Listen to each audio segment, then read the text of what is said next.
What is up, people on the internet? JQL here, back on the video. In today's video, I have another custom LEGO video on my random minifigures, basically. It's just a bunch of superhero figures like the last video, or one of the last video, I don't remember. But yeah, so I just figured I'd show off some more superhero-related figures.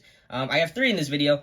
Well, technically 4, but one of them's not a superhero. But you know, first of all, here is Moon Knight from the show, or, well, the series Moon Knight. I watched the first episode as of the time I'm filming this. Pretty good so far. I'm really excited for the next episode because, yeah, really great start. Yeah, so basically, I'll try and leave photos if I remember. Yeah, so the hood was a, like, Brick Warriors assassin hood, I think. It looks exactly like the Assassin's Creed hood. I just modified the hell out of it, and yeah, if you saw how it looked before, then you'd see like how far it came along. And it's still not the most accurate hood ever, but I think it's definitely the best hood I can make. You know, yeah. So yeah, overall pretty happy with that. And the head is fully painted underneath, and the mask part covering his mouth is actually sculpted. I decided to sculpt a lot of the rags and stuff like that. This figure is actually pretty inaccurate because I made this before the show came out and before they released more you know, images. So yeah, it may be inaccurate here and there, but overall, I think I did my best. Let me grab the toothpick real quick so I can point some stuff out. The torso, this whole torso part from this bottom part to the top is sculpted out of Procreate. The rest is just painted. Then this little strap here around the waist and the loincloth is also sculpted. The arms are sculpted, and then I put like tape over it. The pattern isn't actually accurate.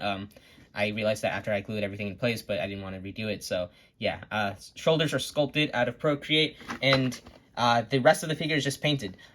Just a lot of paint work, and I tried messing it up a little bit. He's technically a lot cleaner in the show, but I decided to, you know, dirty him up because, you know, I thought it looked cool. And I'm not sure, I think it's called the Moonerang, but I don't exactly know if that's actually what they're going to call it or not. But the Moonerang is a Lego rod piece originally, then I sculpted like pretty much everything you see here. I think I have a photo still, but yeah, so that's how it happened. And I decided to bloody up the hands and the Moonerang because, you know, he's a pretty violent character. He likes beating people to death and stuff like that. So yeah, the cape is also just an index card that I, you know, cut into shape. So that's pretty much it for Moon Knight. Turned out pretty great. And yeah, now onto the next figure. This is Alan the Alien from Invincible. Overall, you know, I just kind of made this guy. I rewatched Invincible with my family, and then, yeah, decided to make this guy because I realized how much I like him. Yeah, the head was fully sculpted. Pretty much the whole figure was sculpted. The torso was made the same way I've made, like, figures in the past, like All Might and, like, some of my Ben 10 figures. I just added the leg peg to the side of the torso, glued it, and then sculpted the rest around it to this shape. And turned out pretty good, because he's a pretty beefy guy. The collar is sculpted out of Procreate. The head is fully sculpted out of Procreate, then painted. The arms were sculpted muscles and stuff like that. The hands cannot be removed anymore. I extended them but because I accidentally glued the hands in there, so that kind of sucks, but it's okay. The belt is dry sculpted out of a bunch of dry sculpted Procreate parts. And the legs are extended, and you know, all detail there. I decided to paint on all the shading just because, like, I already did it with my Invincible figure, and if I put them next to each other, they're, you know, it's not terrible size, you know, but you know, I think he's supposed to be a little taller and a little beefier, but I didn't want to overdo it because, you know, I thought it would look a little weird on a Lego figure. So anyway, that's pretty much it for Alan the Alien right there. This figure isn't exactly a hero, but I figured I'd just put him in this video because I didn't know where else to put him. So here is Master Chief. It's a pretty simple figure overall. The torso is a Brick Warriors modified Spartan armor. I just cut off the shoulder pads, and then the helmet is a Clone Army Customs helmet, and I just painted it, and then I used the metallic orange visor they provide. And the shoulders are actually also part of the Clone Army Customs torso armor. And then I sculpted the rest of the figure, and it took a while. I lost motivation a lot of the time just because, you know, people generally don't really like Halo 4, apparently. I learned that recently, but I actually enjoy Halo 4, and not just for the campaign, but the multiplayer. I have a lot of fond memories about that.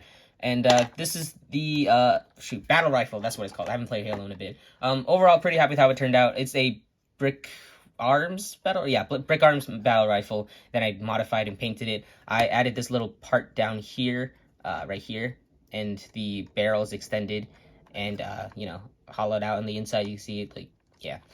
The scope is modified, and I think that's all I did. And then I just painted it in this color scheme. It turned out really great. I think this is one of my favorite Halo weapons I've ever painted. And yeah, so that's pretty much it for the Halo Master Chief figure. Alright, here is the last figure in this video. It is Green Goblin from, well, technically the first Spider-Man movie. But, yeah, after No Way Home, I wanted to make Green Goblin for obvious reasons. He was probably the best villain we've seen in the MCU, in my opinion. But yeah, so, Green Goblin. First of all, the helmet is not mine. I did not make it. You can probably tell already. This is the Nate's Minifigs Green Goblin helmet. It's just so good. The set, like, I wasn't able to acquire it the first time he released it, but luckily he restocked, and then I jumped on it, I grabbed it, and yeah, it took a while, but I finally got it, and it looks so good, man. I think this is my favorite thing that he's printed, to be honest, and I'm so glad I managed to do it, because I started sculpting my own, and this is really bad, and I was very unmotivated to make this figure for, like, the longest time, just because the helmet was, like, you know, something I had to nail, and I wasn't able to do it when I started sculpting it, so I decided to finally get Nate's, and it's definitely worth it. It makes this figure come together, and it looks really nice. So, yeah, I started this figure, like, last year, or towards the end of last year, and finally finished it this year, so, yeah, really happy with that. As you can tell, the torso is sculpted. I tried sculpting as little as possible, like, and what do I mean by that is, like, try not to bulk him out too much, because he is very slim-ish, kind of. I don't know how to describe it, but, yeah. Unfortunately, I did sculpt a little too much here and there, but I'll point that out in a second. So, the back is fully sculpted by me. The front of the torso, I sculpted each individual, like, panel that you see there. Every single thing was sculpted individually and then glued into place. And then the legs are fully sculpted by me. I dropped the figure, that's great. And yeah, so, like, I sculpted on the thighs, and I sculpted on the knee pads and the shin armor, and yeah, then that means he can't really, you know, articulate, which is kind of a shame, but, you know, I think it looks okay for now. Then the shoulders were sculpted out of Procreate. The little panels, armor you see there is also sculpted, and then the gold parts, I think the gold parts could have been, they stand out a little too much, but they are there on the actual suit, but I think they stand out a little too much on my figure, so, yeah. The Goblin mask was painted by me, and then I painted the eyes gold, because, you know, they have to be gold. And yeah, that's pretty much it for the Green Goblin figure. If you're wondering if there's a head underneath, there isn't, because I decided not to make a Norman Osborn head, because I was lazy, and I was busy making the glider, which I will show in just a second. So, yeah.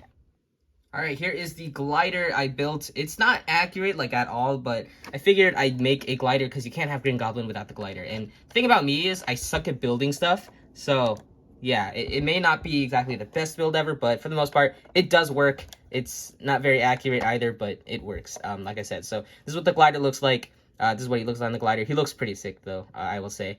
And yeah, so there's just a bunch of parts here. It's a little too big, I think. I tried matching the shape as much as possible with this guy, or with this glider. And I used some, like, random parts here and there. I kind of just, like, the way I build stuff, like, I hardly ever build stuff, but whenever I do, I just kind of grab, like, my bin of Lego parts and then just turn off my brain, I guess, if that makes sense. I just grab random parts and just put them together.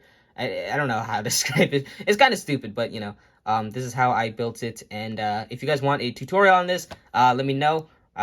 We'll see if I feel like it, but yeah, I don't know if I will. Like I said, it's not very accurate, but, you know, I tried my best, and it turned out just okay. I'm satisfied with it. You know, I'm not exactly known for building or anything. So, yeah. Anyway, that's pretty much it for the glider. Overall, really happy with it. I was going to, like, scratch build it, like, grab a bunch of random parts, not Lego parts, and kit bash it. But then I decided, you know, it's a Lego figure. I might as well make it out of Lego. And I ended up almost regretting that just because I couldn't figure it out. And then eventually I landed on this design, and it turned out pretty good. So, anyway, that's pretty much it for the Green Goblin figure. Alright, here we have the last figure in this video. It is Spider-Hulk. You're probably wondering why the hell did I make this thing. I kind of just felt like it. I mean, I've always wanted to make a Spider-Hulk ever since I saw the Marvel Legends Spider-Hulk figure. And eventually, one day I was, like, after watching No Way Home, I was just on a Spider-Man spree of making Spider-Man figures, and as you can tell, I've made like a collection video and all that. And yeah, so I decided to make Spider-Hulk, and yeah, it was a pain in the ass, but you know, it was fun to make for the most part. And yeah, so basically I started off with a bootleg Red Hulk figure, the one that hairpiece is removable and the head can articulate. So this head can articulate, and not too much though, because I don't want to, you know, chip the paint. I did carve out the inside a little bit just that way it won't chip the paint, but it has still, regardless, chipped the paint. So that kind of makes me sad. But yeah, I didn't do a whole lot of sculpting on here. The only sculpting I did was rounding off the head and also filling in the gap on the arms. That's pretty much the only sculpt work I did. The rest of it was just paint, and it was a pain in the ass because I had to paint not only the webbing, but I had to paint webbing all over the entire figure. And you know, it's very different painting webbing on a big fig than it is a Lego minifigure. And just size comparison, there it is next to a Amazing Spider-Man 2 figure. And yeah, I had to actually continue it all around the entire figure, and the shapes were very different. It's kind of, if you guys get what I mean, then you know that this was a pain in the butt. And yeah, I would not do it again. But overall, I'm really happy with how this turned out, though. I also decided to shade this figure a lot because, you know, it's based off comic book design, so I thought I'd keep the comic book theme. I also painted all the rips you see there, like his exposed feet and fingers, the rips over like parts of the suit. And yeah, overall, I'm really happy with how this turned out. I hope I remember to leave photos around, yeah. So yeah, the hardest part was definitely the webbings, just because you know, I had to paint it all around the surface and make sure it continues and like meets and all that. It was a pain, but overall, really happy with how it turned out. And this is what the side of the torso looks like. And oh yeah, he doesn't really peg into the base. So yeah, this is my Spider-Hulk figure. Just made it just cause, and yeah, a lot of people seem to like it, so I'm glad. Anyway, that's pretty much it for this video. I guess we can wrap it up now. Thank you guys so much for watching this video. I hope you guys enjoyed it. If you did, make sure to give this video a like. And if you like what you see here and you want to see more custom minifigures made by me, make sure to subscribe to my channel if you have not already. So that way you'll be notified for my next video whenever that comes out. Yeah. I also have an Instagram where I post my figures earlier there. And I also post work in progress photos, sorry, over there of my figures. So if you want to see my figures, like how I make them and all that, I do post work in progress photos over there, link in the description below. And yeah, you can check that out. That's pretty much it for this video. I was about to say something else, but I don't know what I was going to say. Yeah, overall, really happy with how these figures turned out. Especially the Green Goblin back here. It just looks so sick. And yeah, anyway, that's it for this video. Thank you guys once again so much for watching. I'll see you guys in the next video, whenever or whatever video that'll be. And I'll see you guys next time.